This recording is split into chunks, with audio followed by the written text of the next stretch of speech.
Good morning to everyone and welcome to our Texas Association of African American Chambers Monday morning motivation.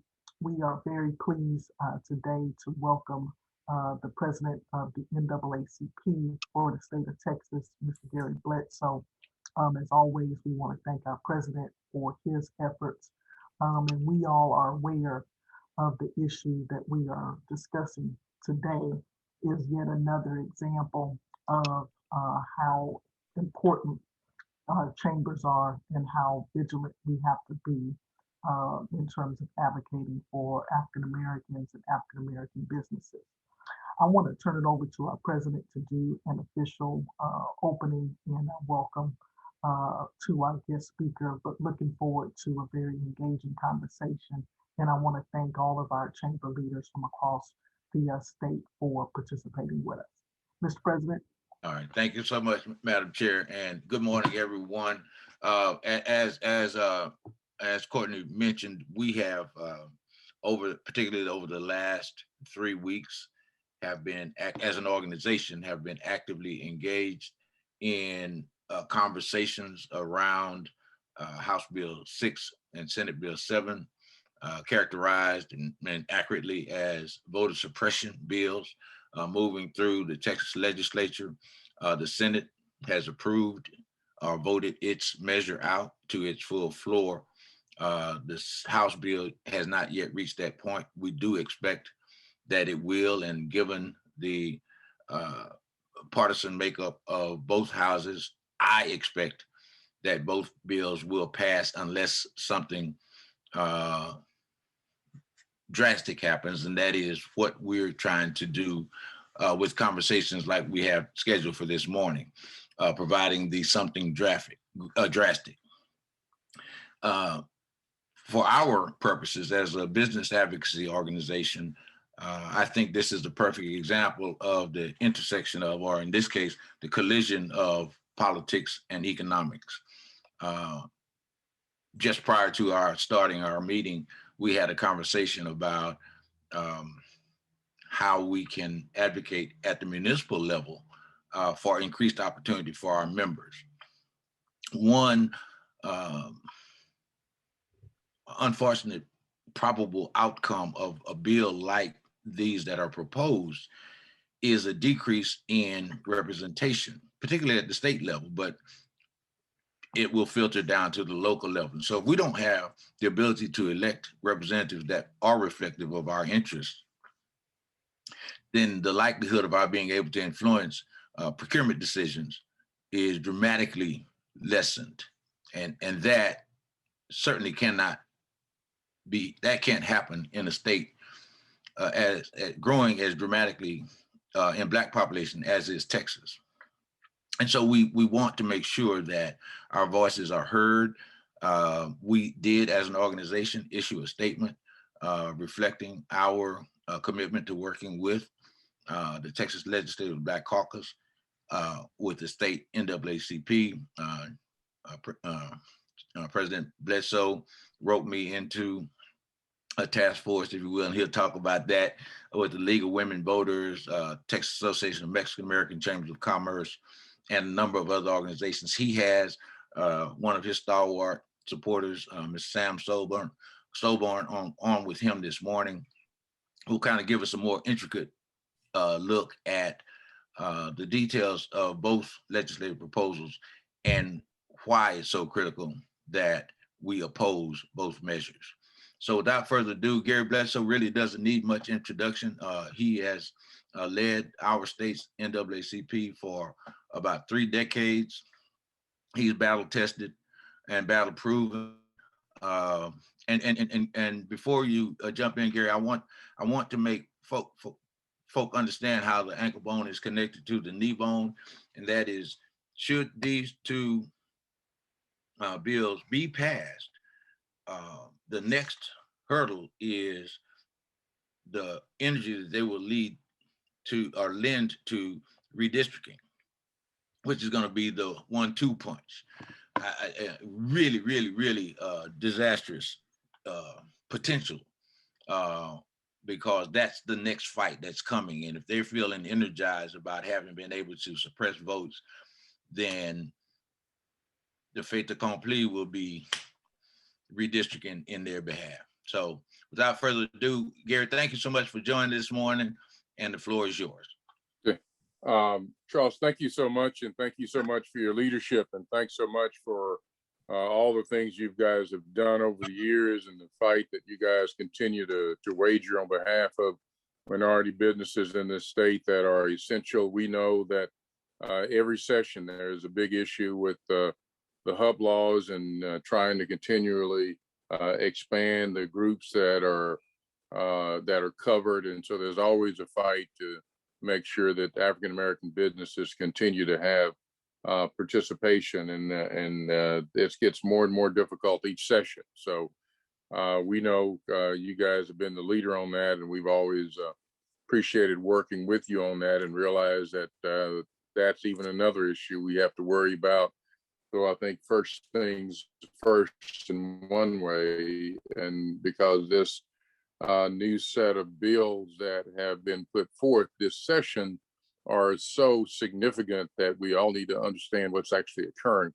And I don't want anyone to think that I'm being a radical in my comments, but I think they are clearly intended and designed to create a second set of citizenship rights as inferior in citizenship status to many because they're so draconian and so extreme in terms of how they suppress the vote. What they're intended to do is to perpetuate a system where a minority of conservative white citizens can dominate the state's election system and control the government. And I can go over the numbers with you, but let me say what's motivating this, and we need to understand at the end of the last census, 49.4% of Texas adult population were African American and Latino combined.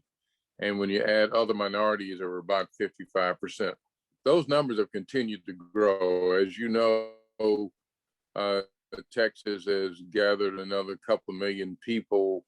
So we're going to get 2 to 3 more congressional seats. And the state demographer has estimated that 51.7% of that growth is Latino, 14.8% is African American. So our numbers in percentage in the state continues to grow. Last time we outgrew the white population in real numbers, not just percentage wise.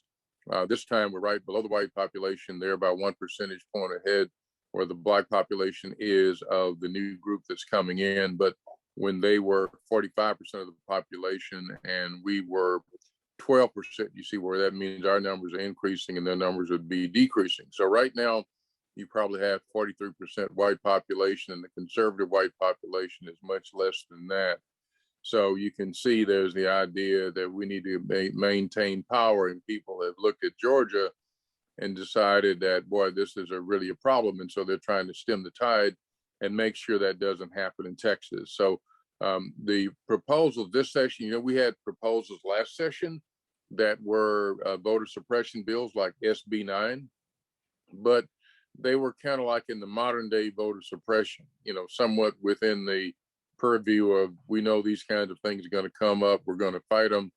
And some Republicans might be able to come out and support our position.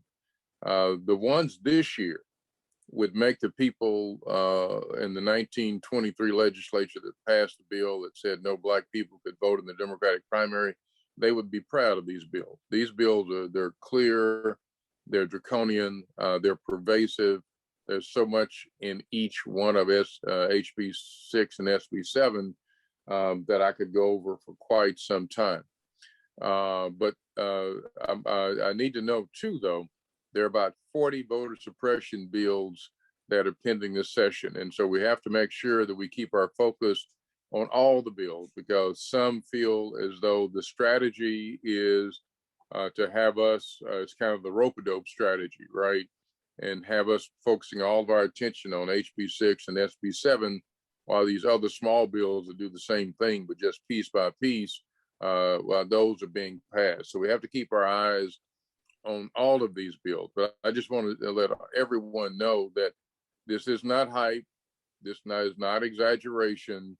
What we're saying is actually real. And so we're trying to use everything that we can to bring about some changes in the legislation. Now, I can share with you details on my personal analysis of the bills that we've sent out to conferences, or we can I put together. I'm working with the Black Caucus on things that can make the bills better because we're hearing that at least possibly the speaker doesn't really like what they're doing, and he knows what they're doing is wrong. But he doesn't have the latitude to shut it down, but there may be some latitude to make it not as harmful. And so we're proceeding with that. That's where you guys come in. What I understand is that there may be business groups that may be meeting with the speaker. And I think should meet with the lieutenant governor as well and go over aspects of the bills that are so problematic that hopefully they will pull back. It's as Mr. O'Neill said earlier, it's unlikely that they're going to back off altogether. So unless we find some way of being able to kill the bills, which we're looking at, there is a likelihood that some of these things are going to pass, and we have to take note of that. Now, you know, we as a state conference will be working with our national office and looking even at potential litigation should these things happen. So I think that we keep all those things in mind. But I think if you look at the study by the Perriman Group, where they say tens of billions of dollars are going to be lost in Texas because of this, and we know the lieutenant governor and the governors say that that doesn't matter to them, and they're telling the businesses to stand down. And what we understand from talking with some of the largest businesses in Texas, they say they're with us, but they're afraid to join into the campaign we have with the League of Women Voters, LULAC, with the task force that Sam and Charles are helping to head up to generate more businesses to support around the state. They say that that doesn't matter to them, but at some level we think it must, and that's why, you know, if you all reach out and are able to say we're business people and we see these things as extremely important to business, that we must have full citizenship participation for the people that come and patronize our businesses, because that just is good business, and the studies actually show that. I think that'll hopefully make a big difference. So what we're hoping is that everyone can go to the Democracy is Good for Business site that the League of Women Voters is hosting for LULAC, Texas NAACP, and the League, and that for the task force that Charles sits on, and sign your business up. Because what we're looking at is, at least if we can get numbers of small businesses, if we're not able to get the biggies, that's still a real plus that we want. And secondly, it would be great your executive committee and others were able to sit down and visit with the speaker and lieutenant governor. And I don't mean to be dismissive. We're asking all of our units to talk with the Republican reps and senators that are closest to them, even if they don't represent them directly. That's important. But these are such high stakes bills, and the low numbers on the bills, that we know these are embraced by state leadership. So no individual chair is going to buck the state leadership. So we can go and visit with them all day long, and they'll smile at us and say we're right. But until they get the green light from up top, these things are not going to change. That's just how it works with these bills. And so we need to have all of our folks flex muscle and say, this is not right. But this is, again, back to the idea of how do you maintain that a conservative white voting population of maybe a third of the voters, how can we ensure that they continue to dominate Texas elections And so you've got to mark up the board and marginalize people and take them out of the circumstance where they are potential voters. They're trying to make sure Texas does not become the next Georgia instead of competing for our vote. But I continue to say to my Republican friends, and there are at least 2 Republican reps that are on our side. Larson out of College Station is one. The other one wants to remain anonymous. But, at least 2. We're trying to work others. We had some Republican mayors and city council people come out in support of our position. And we think that's important. But these guys need political cover because we can see what might happen. We see what the Jerry Maddens and Todd Smiths and people like that of the world have kind of bitten the dust there because they were really conservative Republicans, but open-minded and listening to the facts and trying to come up with good public policy. So we worked with guys like that in the past, and they decided to just give it up because they could see the continued change in the Republican primaries, which makes it more and more difficult for people that are fact-based and that are thoughtful, even if they're conservative.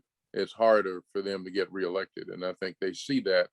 And we're looking for to avoid our state actually becoming under siege from a small minority group. Now, when we talk about other legislation, we have to understand that this dynamic is intended to create, again, let me just, I'm not radical, guys, but an apartheid system. Because now one of the bills that they just pulled back on was SB 11, and that was going to change the whole electoral or the judicial system in Texas. So they were trying to combine all of the courts of appeals, because what's happened is, even with conservative courts, sometimes the attorney general's positions have been so outrageous and absurd that even the state courts have turned the other way. And so what they're trying to do is to prevent that from happening. They pulled that bill back, but there's another bill that they have, I think it's 1526, that creates another Court of Appeals to handle all the sensitive political matters that come through. So if anything relates to being unconstitutional, a civil rights issue, you go to the special court. And so what they're trying to do is make sure that in the cases that we have, that the attorney general doesn't have to go into a neutral forum, that they'll have this forum that's set up to decide all these cases. And that's another way to do illegal things and get away with them, because you have a court that's set up and that's constructed and designed to where, all you have to do is have a position and you win just because you have that position, because it's going to be designed to take care of the conservative position.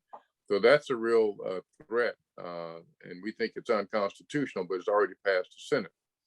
And so we're really concerned about it.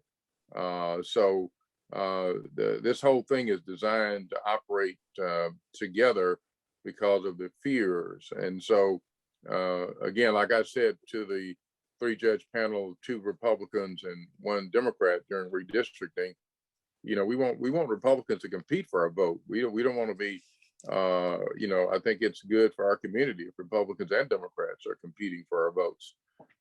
And that sometimes if you do compete for our vote, you may get the vote. Kay Bailey Hutchinson always got about 40%, and a couple of times over 40%, about 43% of the African-American vote. And that's huge for a Republican, but that's because she worked the vote. She co-sponsored legislation with Carol Mosley Braun and all that. So we don't just reject Republicans because you're Republican. Most of us are Democrats. I'm a Democrat. But I think that the discourse would be good for our community. And sometimes you look beyond that and support the individual. That's what I continue to try to say to the Republicans. They're so afraid of just the fact that our community is so consolidated on one side, but it is what it is. But I tell them, and I told the judge, I told the 3-judge panel, I pulled out in my final argument the Republican platform. And I went through the Republican platform during my argument. And I said, now, how can we support this? This says must kill affirmative action, kill all the programs like this HUB program that we have now, to kill the Voting Rights Act. All those things were in the platform. Now I'm saying, I may not be the brightest guy in the world, but I'm not that dumb. I'm a right thinking black man, and I can't support this, judges, and it's just true. So anyway, so that's kind of where we are. We need to get people on both sides working with us. We're trying to reach out. So if you know of businesses, if your business, all the small, medium-sized businesses, if you have contacts that will hopefully get some of the large businesses out. Sam has gotten one really large business to sign on to our campaign, one of the Fortune 100 companies, but they don't want us to release the name until we get others to come on board. So we've continued to try to work them to get more, because even though they say they're not swayed by the businesses, we think on some level they have to be swayed by the businesses. We're also trying to reach out, and we want to try to get there. Two people we're going to be reaching out to specifically, or three people, and one of them I know Charles knows. We're trying to see if Charles might co-sign a letter with us to go to Robert Smith, the African-American billionaire that's been courted by Governor Abbott, see if we can get him on board. And we got with the religious community and a lot of the white clergy in the state to decide what clergy members might be able to motivate some of the Republican reps. And they came up with T.D. Jakes and Joel Osteen. So we're going to try to see if we can't get them to, neither one of them does political, engages in political activity, but we think they're, important. We can get them to be added to the debate. That would be extremely important. So that's kind of where we are. We're looking at trying to prevent our state from really becoming a truly apartheid type state. And I use that term only because it's true. But I don't want you to think that I'm somebody that's way left or what have you, because that's just not true. But it is very real. And I don't know, Sam, do you have any things you want to add to what I've been saying?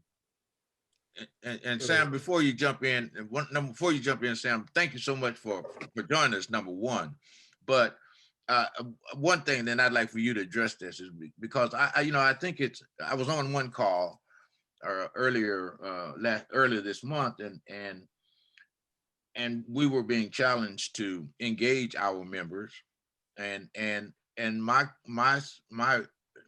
reaction was that everyone should expect that Black folk, and that is the people that I represent, would be opposed to this. And that's not where we need to shore up support. We need to get white people to recognize the damage that these pieces of legislation can do. And I think that's where the real energy needs to be applied. Since that time, and I'll be finished, but since that time, I've reached out directly to the chairman of the Texas Association of Business, which clearly is the white statewide business organization. They issued a statement, but it was the best example of both sidism you'd ever seen, right? Very, very, very, very weak statement of support. Right. And so that's, how do we, of course, again, we're very staunch and very sure of what our opposition is, but how do we if we're going to lend energy to this, how do we cultivate support on the other side, so to speak? That's my question. All right. Absolutely. Well, first off, Gary and I have a friend in Georgia who we followed during the elections and things like that were occurring. And one of the things that we said is that the legislature in Georgia doesn't hold a candle to the legislature in Texas, how harsh they can be in voting rights. I mean, it's ridiculous. When I looked at these bills for the first time, I was just shocked. I was absolutely shocked, that there were some that were worse than others, and some that were just, absolutely, awful. and by the way, I'm recovering from hip replacement surgery. So Charles, when you talked about the X bone connected to the Y bone, well, I'm lacking some bone now. What really bothered me the most is you had Dan Patrick come out and say, well, this isn't voter suppression. It's because the people of Texas don't trust the system as it relates to election and fraud. And I'm Jewish, okay?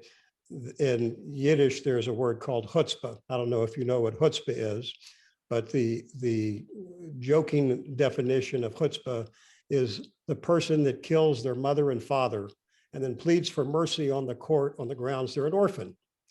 And so to me, here is Dan Patrick, who raised the issues of fraud, which didn't occur, never occurred, offered $1 million to anybody that could prove fraud, which he didn't pay out, okay? And then on that basis has the chutzpah to put forth these bills. You know, they have to be stopped, whether it's in the legislature or whether it's in litigation, one way or the other. I can't see even our Republican Supreme Court. I can't see approving some of these things. Okay, I just don't. But better to stop it in the beginning than other times. The legislature has used the gerrymandering way too long, and you know, we're going to get these 3 new seats, and I'm sure they're going to do everything they can to make them Republican seats. So one of the things that I have learned is that the African American voter and the Latin voter are not monolithic voters, okay? And so to me, this should be a bipartisan issue, not just a partisan issue. That as Gary said, if they should earn the vote, okay? That if they can convince you as business people that they have a better plan, then that's how they get the votes. But they shouldn't get it because of intimidation or because they prevent voters from coming out to vote. You know, in Harris County, I applauded the young man who took over as the commissioner during voting and all the different things that he did to encourage voting. I myself, just to give you an example, I'm over 65. I qualify for absentee voting. I got my thing. I was worried that my signature is terrible. And I was worried they were going to throw out my vote as a result of signature. So I ended up going and voting in person. It bothered me that I had to do that, but I did it because I didn't trust them. And they want to do everything they can to try and negatively impact voting from people that they may think will vote the other way, if you will. You know, that one of the things that happened in Harris County, you know, Harris County went blue, I think, for the first time in, I don't even know how many years. When Reagan was elected, the judges in Harris County were Democrats. And when he was elected, people voted straight ticket. And all the Democratic judges were thrown out. Doesn't matter how good they were or how long they were around. Well, the same thing has happened now here, except in the reverse. That in Harris County, I don't think there are any Republican judges. And one of the reasons why they wanted to do this thing with the appeals courts is because the appellate court now, at least in our district, I believe, is also Democratic. To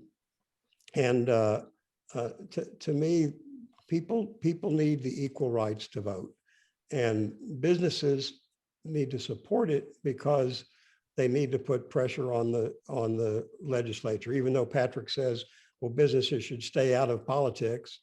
No, if you want them out of politics, don't ever take a dime from them. But if you're going to take any money from them, then you have to also listen to them, and you have to be able to respect that they have a right to say things. You can't talk out of both sides of your mouth. So to me, the businesses really need to step up. And I did talk to one major, probably, I won't say they're one of the largest employers in the state, but I would doubt that they weren't in the top 10. And they came out against the bathroom bill at the last legislature, and they came out vocally, and the bill obviously did not pass. Dan Patrick penalized them. They did business with the state, and he basically pulled all the business.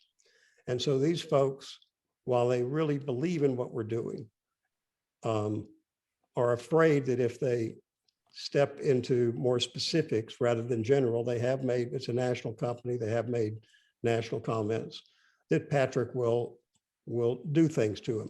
This is a terrible way for anyone to feel, okay, that it's the same thing that it was under the Trump administration. If you went against them, you know, they tried to prevent things from occurring. And people should feel the ability to have civil discourse about all sorts of things to try and get to resolutions that are acceptable.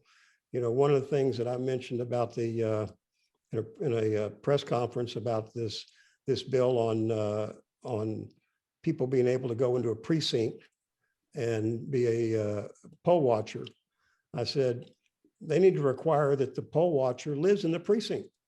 You know, that way you don't have somebody from Vidor coming into, you know, Dallas County or Harris County and going specifically to the minority neighborhood, carrying their weapon, which they'll be able to carry anyway, right, with their cell phone, and go up to you and start to record you. I mean, that's intimidation. I mean, it's just out and out intimidation. And so it has nothing to do with fraud. It has to do with intimidation. So I was very happy to join with Gary, even though I said, I just moved. I said, Gary, I had to move. I had to get ready for, I can't drive until probably 6 weeks, and had the hip surgery. I said, but I can't turn him down, okay? Because it's too important to turn it down. So, you know, we are contacting different people, and some we have success with, and some we have reluctance. As a businessman myself, you know, these folks can't influence me. Okay, they can do whatever they want to do, but I doubt there's anything they can really do that's going to negatively influence my business, because I don't deal with the state. But the companies that do, that becomes problematic for them. Now, I, as a businessman, I would choose to have a problem with my business rather than not stand up for this, but not everybody feels that way. And so part of my goal is to try and convince people that it's worthwhile to do so. And can we get enough large businesses that you feel cover that you can join and make a comment? One of the things that we did that I wanted to slow the bills down as much as I could to try and build some momentum. And so we have somebody who's helping us with that, to try and make sure that we can delay anything that we need to for some period of time. And our goal is to try and garner as much support, particularly support like myself, a white person who, you know, recognizes that this is not fundamentally fair and right to this state. I mean, there's no question, you know, as Gary pointed out, I'm in the minority in this state already, okay? And rather than sit here and look at it as a negative, you know, it's a function of, I need to get along with everybody that's in the minority, whether you're a person of color, whether you're, you know, gay, whatever it may be. You know, the issue is to try and get along with everybody and to try and come to situations that people can agree on. So if y'all have folks that need influencing, you know, that you'd like me to talk to, I will be glad to talk with them about trying to get things done. But I think that, you know, Dan Patrick doesn't want to lose power, And I think he's in a power struggle between he and Abbott because he wants to take Abbott's position. And so I recognize that, but that shouldn't get in the way of what we're trying to accomplish.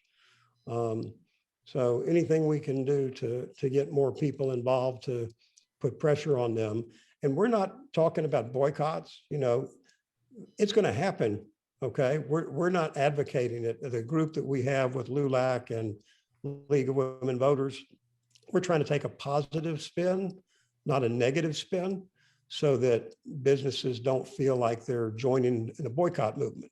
Instead, they're joining a movement to try and protect their employees and provide opportunity for their employees.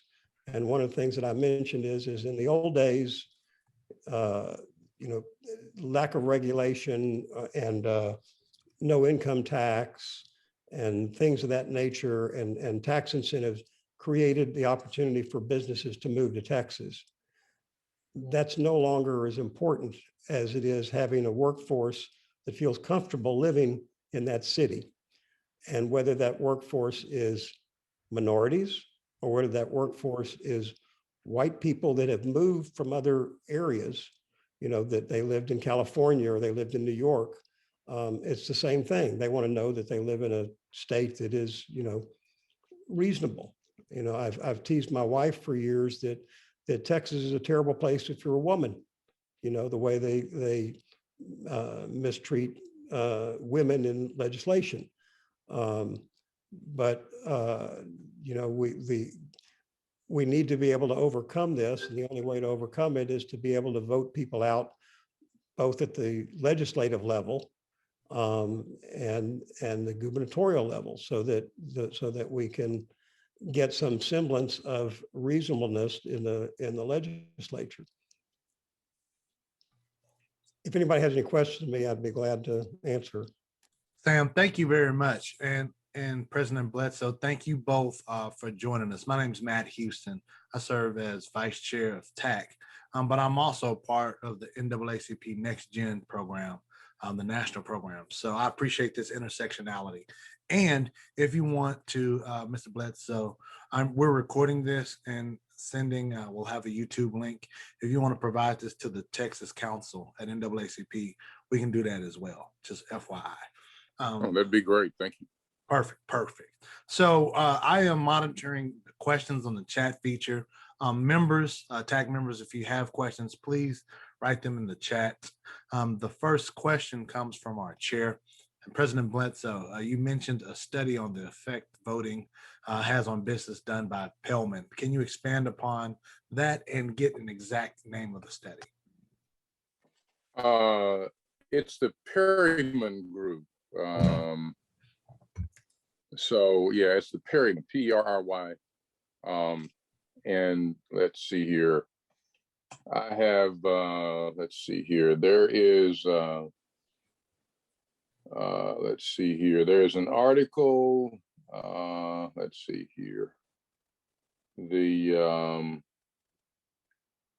the Forbes magazine did an article on this about a week ago. I'm trying to think of the date, but look for a Forbes magazine article by Nicholas Perlman, or let's see here. Let me make sure I got that right. Nicholas Riemann, R-E-I-M-A-N-N, in Forbes magazine. Yeah. Thank you, Texas sir. could lose billions if voting restrictions become law, study finds. All right, what I'll do is I'll look that up and place it in the chat box. And Okay, Matt, yeah, I've got that on another computer. Otherwise, I'd put it in the chat box for this on a different computer. Yeah. Gotcha. Matt, let me jump in right there, Matt, and assure our members who are on that Ray Perryman is the most colorblind economist I've ever seen in my life, in that he doesn't see Black people at all. He, as far as I've known, he's never included Black people in his analysis of economic impacts on our state. I have followed him in testimony in past occasions in past legislatures. So anything that, if he noted impacts, believe me, they're going to be real economic impacts, because he doesn't even consider Black folk. So if he's recognized, He's the most agnostic of all, is what I'm hearing. There you go. There you go. Okay, gotcha. Thank you. No problem. Thank you very much. We have another question from Luther Johnson.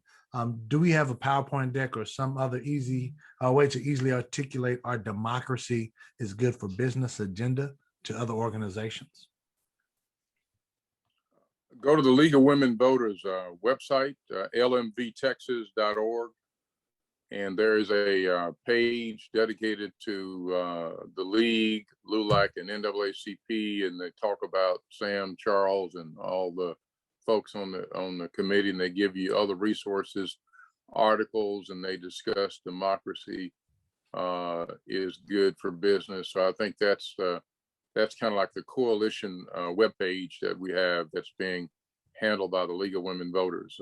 Grace Shemin is kind of managing that for the group. And so you get a lot of the information there. And if you need more information, I can also share with you, I will send Charles a copy of the alert that we sent out to the NAACP units, and he can share that with you. But it includes a detailed discussion of HB 6 and SB 7, but it also lists the other 35 or 40 bills that are voter suppression bills that we need to be aware of too. So I will share that with Charles.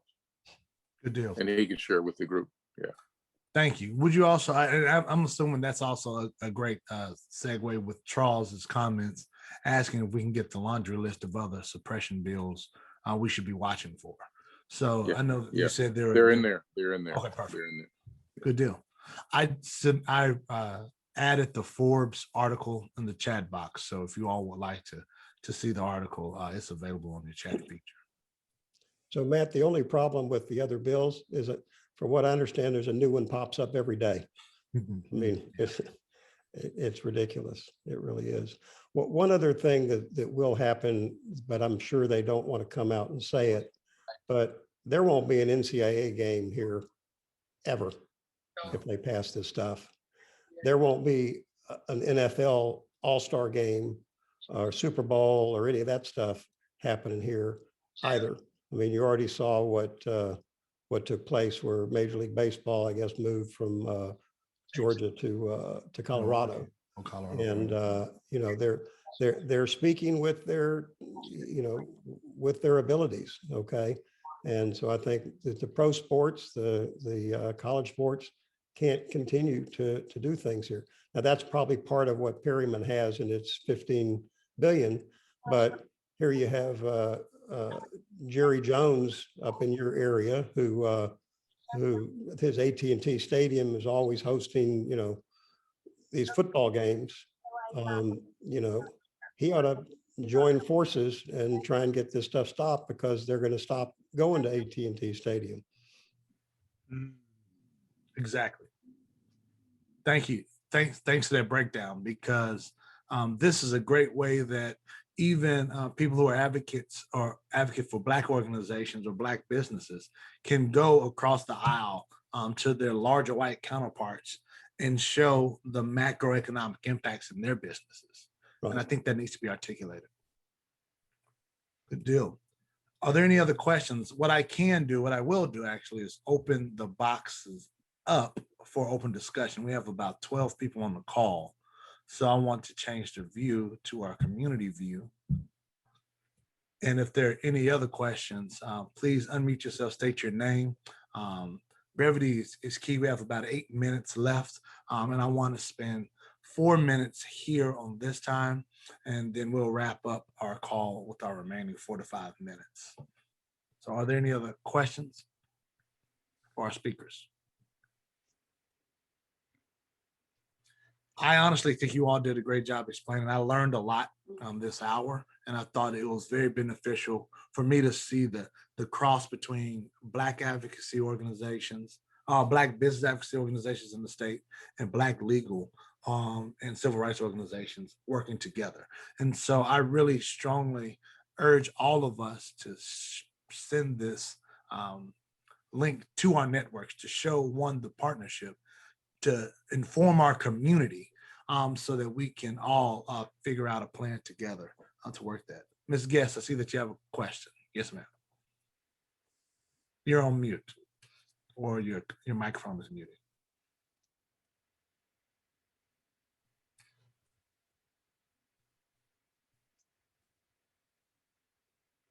Still can't hear you.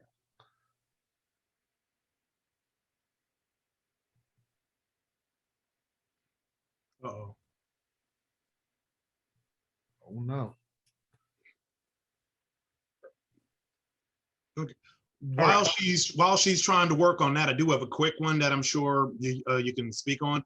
When will this recording be available? Brother Gary, Charles, and Sam, y'all dropped some nuggets of knowledge harshly and quickly, and I need to review this so I can take better notes. So when is this video going to be available so I can slow it down a little bit? Well, I will process this today. I can try to have this to you all by tomorrow morning or tomorrow afternoon. And Fantastic. so it gives about 24 hours. So That'll I work. can process it and package it. All right. Good deal. Ms. Guest, I saw your question you typed it in the chat. Has there been any discussion about the business ramifications on the floor? Great question. Have the legislators discussed business ramifications? Do we know, Mr. O'Neill? I don't know what happened with SB 7. I did participate working with the senators, especially the two African-American senators, on working with them on proposed amendments to the bill on the Senate side on SB 7. HB 6 has not come up yet. That's why we're doing a lobby day in Austin tomorrow. We're trying to get to the reps as soon as we can because we expect it to come up any day. The leadership didn't want to put the bill up for a vote prior to the budget being considered. The budget was considered on the 22nd. So now they're ready to put it up. I presume that was mentioned. I know that Senator West and Senator Miles both do such an incredible job. I mean, they really have, and they're in very difficult circumstances over there. And I know they both put forth many amendments, and there was indeed a detailed and vigorous discussion over there. I don't know that specifically was mentioned, but I'd be surprised if it was not mentioned. That's one of the reasons why Ray Perryman did it, was so that it could be part of the debate and the discussion. So I think on the other side, we'll try to make sure. I'm glad you guys have said that. If you guys want to provide some things from your perspective that might be a lot more detailed than what we might provide because of your business insight. I can work with a number of the folks I'm working with, but Charles knows them too, though, because they all know him. But we can work with him and try to make sure those things are made part of the record. I think that's extremely important. I wish that the number is reduced down to minority businesses, because I think one of the things we're going to try to prove if we end up having to sue the state is that these are discriminatory, and we'd love to have a record being made of how devastating this will be to minority businesses. So I think that would be good. And I don't know, maybe we should reach out to Ray Perryman.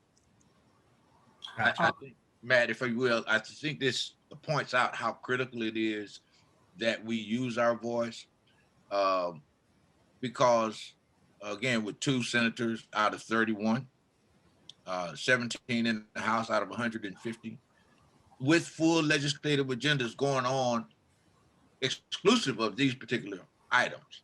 And so they're running full speed ahead on a whole bunch of different fronts. And so without our support, without our adding our voice to theirs, the likelihood that their arguments won't make it to the floor because they'll get just bum rushed. They won't have enough juice, won't have enough bandwidth, if you will, to get a cogent argument made before these bills are put forth for a vote. And so, again, it just underscores how critical it is that we add our voice to those of our elected representatives. And Charles, I've got this one idea. I'd love to know what you guys think about this idea. What if we asked some of the reps to put forth an amendment that would provide for a sunset consideration of the bill in 2 years, 4 years, or what have you, if it passes, and for them to do an assessment on the business impact in Texas, and particularly also minority business impact. So we could actually have a state assessment actually done, and that be a matter of consideration when the matter is considered for sunset, for reinstitution. For it to be funded by state, for it to be funded by advocacy organizations representing the community. So TAC, TMOC, all in NAACP, will we be able to provide that type of provision on there, or at least that type of groundwork? Well, I think that when we think this through, obviously a study like that would bear expense. And so the question is, who would do it? And is Perryman still affiliated with the LBJ school? I don't know. Okay, because I would think that we could probably get some economists with integrity associated, and we could probably set it up in that way. And I do know some, like Dr. Henderson at TSU does so many things that are similar in assessment. We could probably get it set up to where it's inexpensive to do within the state rubric. They probably wouldn't want to allow us to do it, any outside entity, even TAC or TMOC. But I think the sunset process would allow us to have input, right? Now they would probably never pass the sunset provision on this, but I think it'd be great argument. That's a way to get all this discussion out there, right? And so I was going to send over proposed amendments, and that sounds like maybe something that really ought to be considered. And if it's got germ premature on it as well, we could put together a whole group of amendments that would gender this kind of discussion on the floor and make it very clear. So I think we ought to join together in some proposed amendments that we send over and ask our Black Caucus members to tender for us. President Bledsoe, I appreciate you mentioning that point.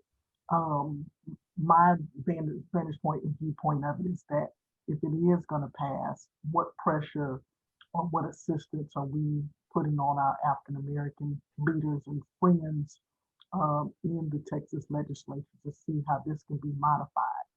Are they up to, really work this to be able to utilize whatever influence that they do have for these modifications? So I love this idea that you have of sunsetting the assessment. I think that makes good, prudent sense. We may be able to get larger businesses also to, be able to support something of that nature. My question is, you mentioned for tomorrow, I guess there is a visit to the Capitol. Can you share a little bit more about that visit and the goals of that visit on this week that we're having?